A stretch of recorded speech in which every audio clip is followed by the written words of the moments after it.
this was a calculated attempt to go against. They didn't have a democratic mandate. They just decided that this guy just decided that it was up to him who Bristol should have there as a statue.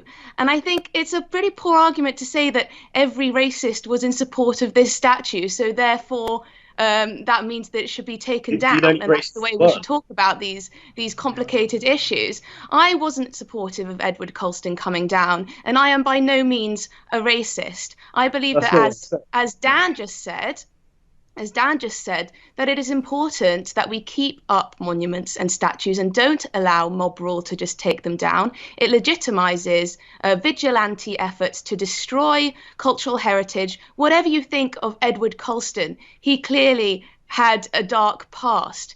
But if we're going to learn, and we're going to learn into the future about our past, and recognise what's happened that's gone well, what's happened that's gone wrong, we need to keep these statues in place. And we can't just go around taking down things we don't approve of on a whim like this without any democratic mandate. Because, James, isn't that the issue? In 100 years' time now, probably very few people, especially young folk in Bristol, will have any idea who Colston was. And was this not a lost opportunity for learning? See, the thing I think that's really wrong about this debate is it's essentially three white people, well-off white people, having this debate saying, well, why are people getting so worried about a slave trader in the centre of your town in a highly diverse community? And I think that's what's wrong with this issue. Because, as I said, I didn't say all people opposed to it were racist, but I said all racists are. And you've got to think what side of the debate you want to be on. But the reason why I've actually had BAME people on this show, James, who are opposed to the taking down of these statues. Mercy Muroki, for example. So, if you can let me finish the point, the reason why that matters is because if your biggest worry right now is the fact that we have taken down a statue of a slave trader and replaced it with a woman, a black woman. Never said it was my biggest worry. You have to look at yourself in the mirror, because as I said, never said it was my biggest worry. James, you're putting words into our mouths. Talking about it, the first thing today, not PMQs or any other big issue, talking about this, and I think it's a good thing. It's public art. Bristol's got a history for it, Banksy famously, of this sort of challenging political art. I think it's a good thing for our public culture. And as I said, if it's about history, this legitimises mob rule. If you just give carte blanche to anyone who disagrees with a statue to just take it down, that could end up taking down some of your heroes as well. It can work both ways. It's a very short-sighted view. How do you feel defending an image of a racist? I mean, I'll put it at a slave trader. I'm not defending a racist. Well, you're just saying the same. But James, if you want to go down that path, there is a lot of evidence of, for example, Gandhi having expressed racist views. And so it's just an incredibly dangerous path to tread, I think. I mean, look, we've had this debate before in this show, and I've said my personal position, I'm against statues per se. I'm in favour of monuments. And I think the reason why this is quite good is that so you want them all to come down. Tear them all down, James. Yeah, as I said before. Thatcher, you don't even want her to go up, do you? Yeah, oh God, yeah, no. I personally, I'm a big fan of things like the cenotaph. I think the cenotaph's great. And I'm more a fan of those sort of like monuments. I'm less opposed to these statues. So you would tear all statues in this country down, James Mills? My personal feeling is as a personal view, I don't like statues. Mandela, Churchill, Queen Victoria, they've all got to come down.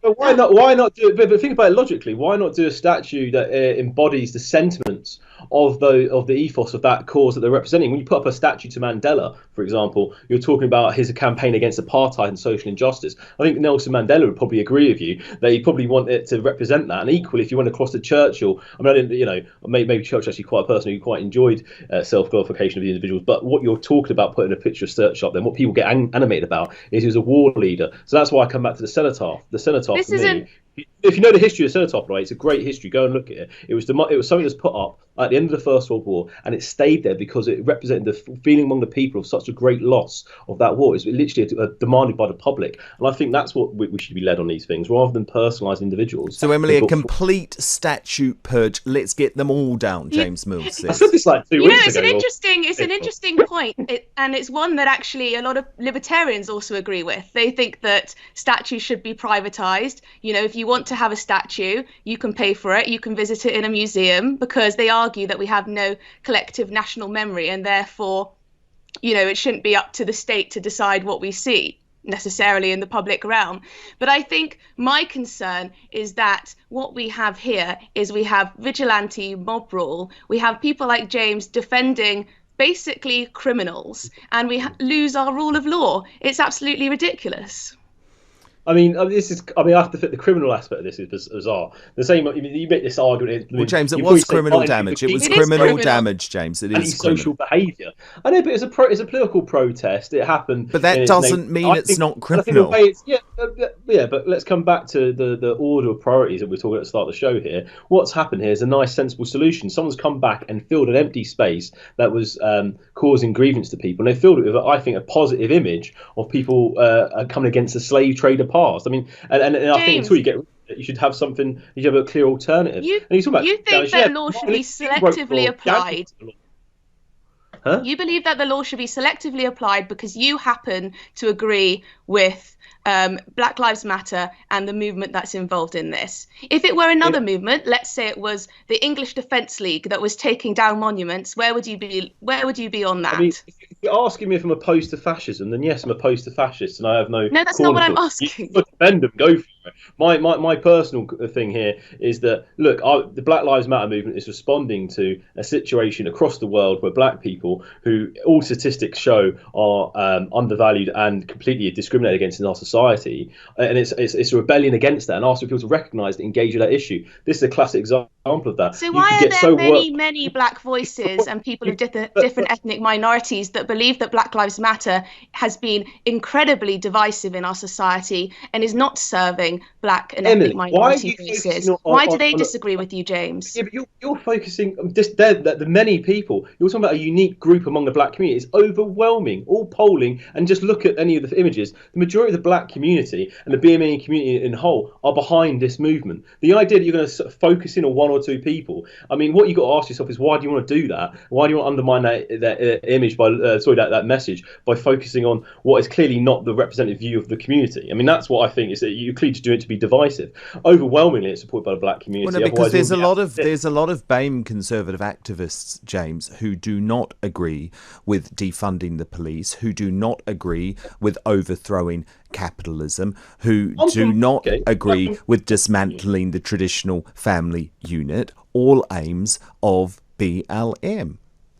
Okay, I'm from an Irish Catholic community, right? And in the Irish Catholic community, there are some people who think that the Republic of Ireland should come back to being part of the United Kingdom. But you know what? They're a minority view. There's a very, very small minority of people in the Republic of Ireland who think that we should go back to the United Kingdom being in charge of the Republic of Ireland. Should you focus and say, because of those few people saying it, therefore ignore the rest of the will of the people? But no one's ignoring anyone. You just made that argument, and I'm sort of pointing out the weaknesses of the argument of focusing. So essentially, you believe in the tyranny of the majority.